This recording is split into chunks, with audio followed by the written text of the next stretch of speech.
Вот Салимбай Батчаев в Узбекистане. Он полностью контролирует юг нашей страны.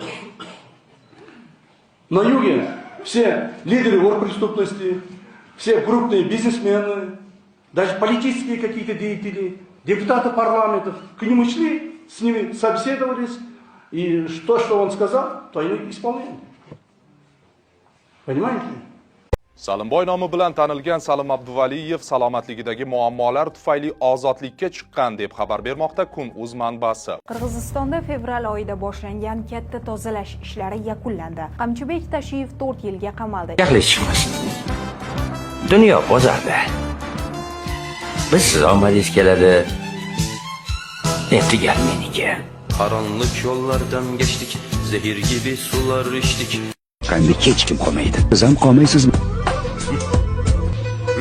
Shamol orqadan esayotgan bo'lsa, katta chinorga nima? To'g'ri.